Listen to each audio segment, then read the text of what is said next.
story happened a little bit ago.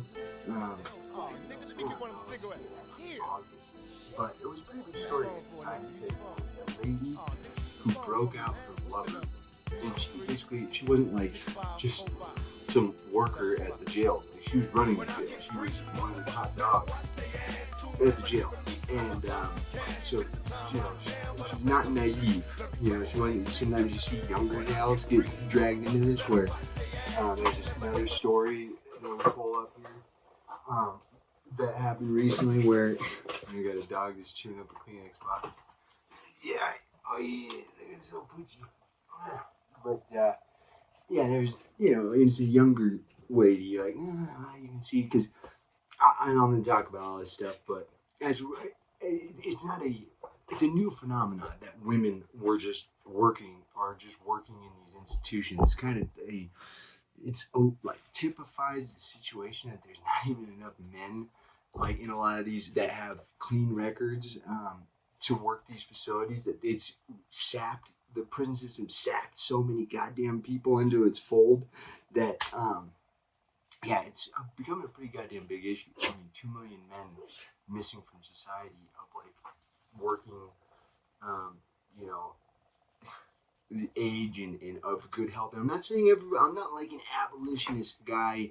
I think that's another term I want to talk about in another video, is a sick perversion of a historical movement, which is like the abolitionist movement, the Christian abolitionist movement.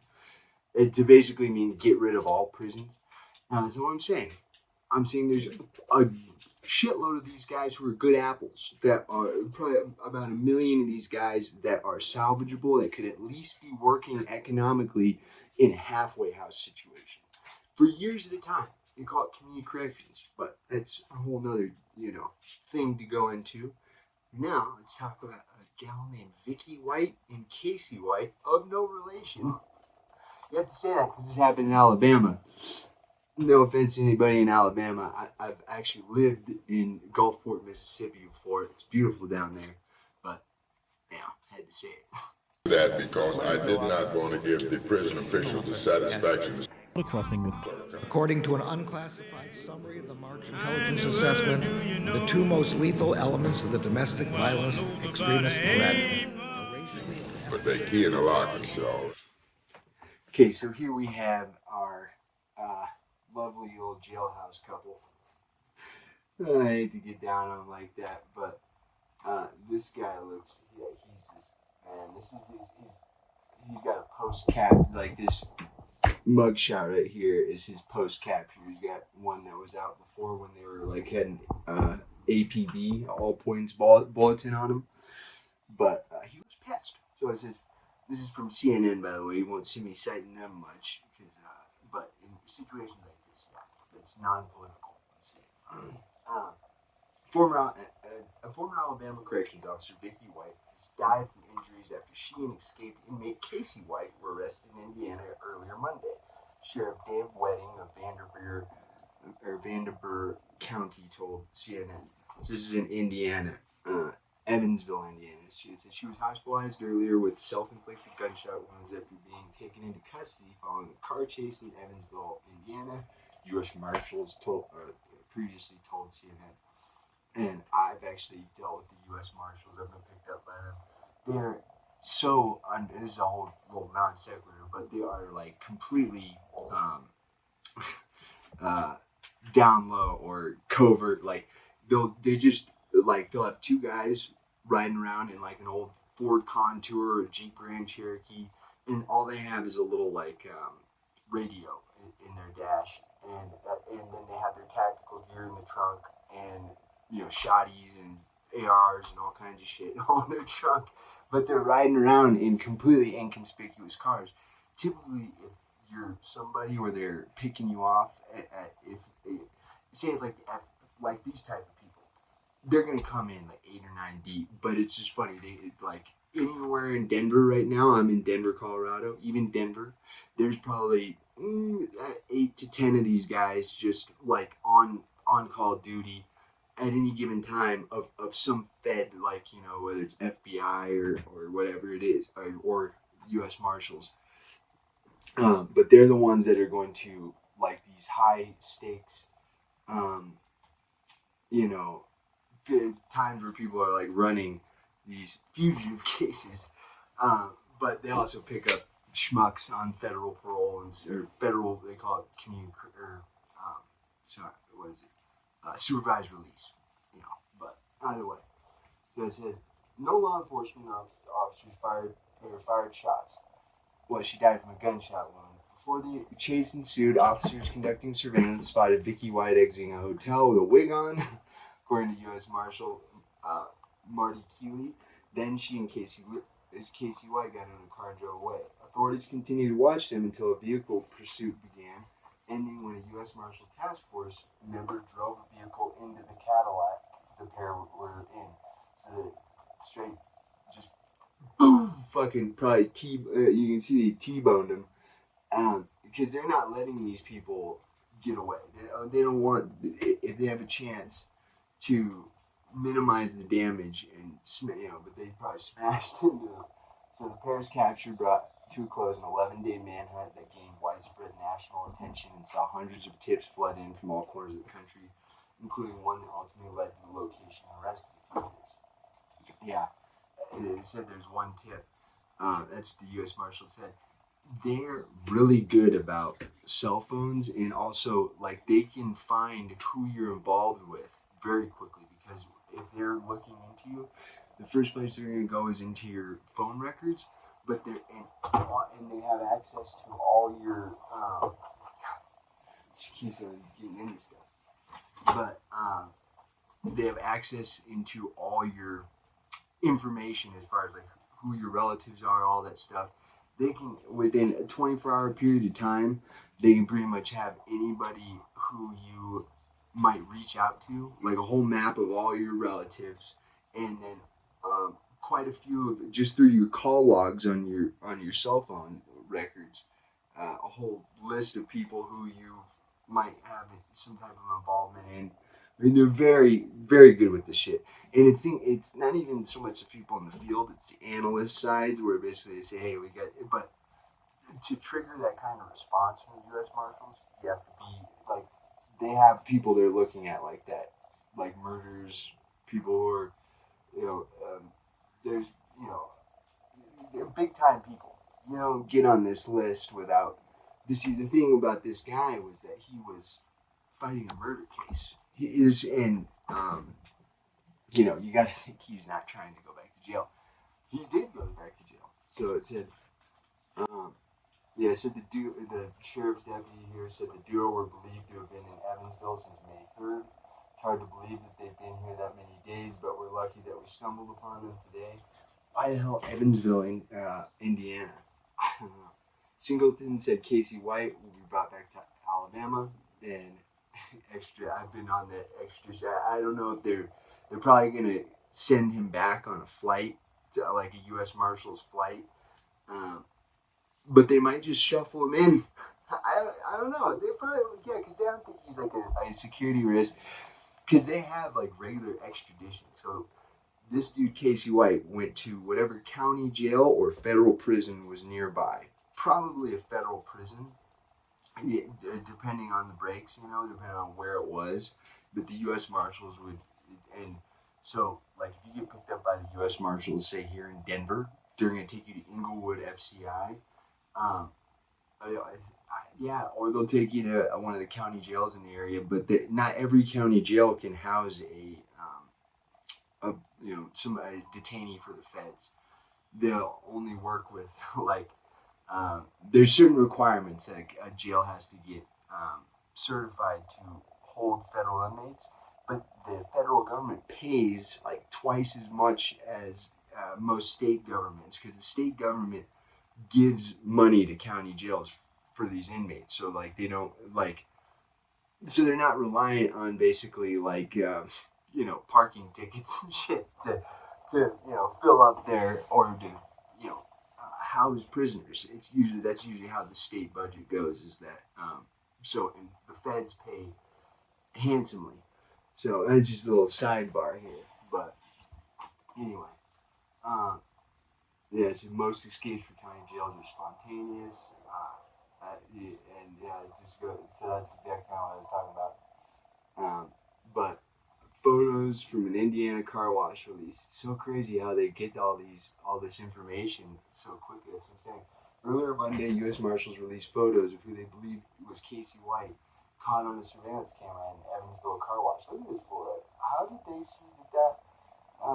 You see this picture. It's just a still frame from May 3rd. And he's behind a Ford F-150. Casey White is scheduled to stand trial for capital murder charges related to the 2015 death of Connie Ridgway this summer. But last Friday, he escaped, forcing Ridgway's family, including her son Austin Williams, through a roller coaster of emotions. My feelings have been kind of all over the place, just adrenaline and stress and just, not sleeping really well. White's violent criminal history dates back to at least 2010. Court documents allege he beat his brother in the face and head with an axe sledgehammer handle, landing him in prison in 2012. So like I was saying, women were not always working in these positions in county jails. This is like kind of a new thing. If you were to watch like an old show like Perry Mason, I'm just throwing this out there, that you'd see like, so they'll have like a woman in jail and she's got like these matrons around her. It used to be that women basically cared for women in prisons, and men, looked after men. And I'm going to say cops and crooks, like I actually, when there was time enough to talk with the police, if we're just, chatting like in the car, get along with them. They're cops and criminals are so much alike. It's kind of funny. It's like in order to really be a good cop or even really want to be in that field for a long time, you have to have a little bit of that like fucking criminal, that the kind of mind that sees, because there's the veneer of respectability and there's always like that ability to see like, okay, if I were to try to get around this, that little kind of conniving spirit. And it's, a heart without larceny, so to speak, is not going to be a good cop. But anyway, and that's a common thing. Most CEOs will tell you that, like, man, if I would have made just one or two decisions different, I'd be sitting in your position. And it's true, like, and I can kind of dig that. I'm not like an anti-cop person. Yeah, you're not. I'm a convict, but I'm like pro-cop. As far as like, I know it, and I've met some fucked up cops. I'm not a cop apologist out here. It's just, I've met some really chill guys, and a lot of times they're really good people. But Vicki White, so before she died, Vicki White was facing new forgery and identity theft charges in Alabama, in addition to the charge of permitting or facilitating escape in the first degree that was filed last week. The new charges were announced Monday and stemmed from the officer using an alias to purchase the truck using escape. Like, how did she know? And she must have been getting tips from this Casey guy. Vicki White, who's an assistant director of corrections for Lauderdale County, took Casey White from the county jail on April 29th, saying she was taking him for a mental health evaluation, which authorities learned later had never been scheduled. She then said she was going to get medical care after dropping the inmate off because she wasn't feeling well. So she just bailed on him, like fucking. Because I guess they have. You could be going to a state hospital, like in I'm just using Colorado for an example because I'm in Colorado. It's called San Carlos, and it's down in it's like this state hospital. It's called, I think it's A lot of states have a state hospital, but they do have security like that. They keep prisoners who are like, but a lot of times it'd be part of it. Like the mental health evaluation would come to you in the county jail, like because it's a thing of like, okay, so we're gonna move this one guy into a place that isn't gonna have. Like, it's just goofy. That's such a goofy excuse. They'd be moving him to another county jail or prison or a state hospital somewhere. So she had some peddly little identity theft. And either way, so that's basically the story. And but here's the thing: is that like I said, she was not new to this game. That's the crazy thing about this with this Vicky White gal, is that she'd been in the system. She was like the head. It said prior to their disappearance, Vicky White had announced plans to retire and sold her home for a price well below market value. So that was like one of the first little kicks, but like the little suggestion that something was going on. But she'd been doing this shit. She'd been in that business of the corrections industry for 20-something years. So it's like, but this is a pretty common thing. There's a Tupac song that is called, I think it's called "When I Get Free," but it has a whole part where he's talking about basically like working out in the gym and hoping some CO catches a glance of him, getting a woman to sneak you out of jail, because it's a very common thing. And I think literally since the late 80s, early 90s is the time when you actually saw. I think a lot of it is because you want women to have the same opportunity, the women's equality, all that, and I get that. And a lot of times, these economically depressed areas, this is the only job you're going to get for anybody is working in the jail. So it's better to have a some type of job. But I'm saying sometimes, like this dude, is a very big security risk, and somehow this is the guy she chose. And he was also, you gotta think, he was there. He's gonna be there a long time. He was fighting this case for years, is what they basically was saying. In that, that he had the opportunity, and also just she's kind of frumpy. I bet she hadn't had a relationship with a man or whatever. I'm sure they didn't get into that in a lot of that. Like, maybe she might not have had sex in 20-something years. It's in Alabama. It's funny. Women aren't the type to go get like a gigolo. There's not really those types of. I mean, you could get any guy you want home to you, but sometimes women like the romance of the whole thing.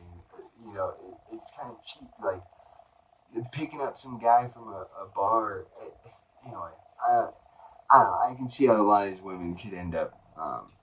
Like I've said before, it's like cops and criminals have a lot of affinity, and that goes with women too.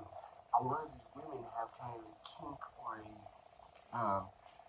a obsession, or like they're the type to watch, and all women watch true crime like documentaries, but the type to really have a thing for like Bad Boys type of thing, like some type of unsettled daddy issue. I don't know however you want to describe it, whatever that is. They're susceptible to a guy in prison, and it's something to be said. I'm just saying, there's so many guys in prison that eventually, women are going to be the ones that are, the only ones left. I hope. I don't think it's really going to get that bad, but I'm just saying it's interesting. It's just as time has gone on, for whatever cultural reasons, this wasn't a thing, because women wouldn't work in the same facility as a man, or wouldn't walk the deck, like wouldn't be in the units with him. That wouldn't happen. It would just be, and prisons, there was less prisons, right? So that's what I'm saying. Like they would have men in with men a lot of time for a bunch of different reasons. Women were doing clerical stuff and all kinds of different reasons. But it just, you wouldn't have seen this back in the 60s or 70s, because it just wasn't a thing. They would always have men working, but also there's, like I said, with way less people in prison, like a tenth of the people in prison before the drug war. And we need to, I'm saying I'm not an abolitionist, what they say, but we need to figure out how to get a lot of these men back into the system, working on goddamn oil rigs and farms and all that kind of shit. I'm actually pro privatized prison. In the next video, gonna do is about privatized prison. I think you could train these people. If you got a 5-year bid, you should you should be learning how to fucking be an electrician or a whatever. A lot of times, the trades classes or the trades opportunities are given to guys who have so long in prison, but they should be given to guys who are going to be back out in the streets. So anyway, that's a whole nother thing, but whole nother cultural aside.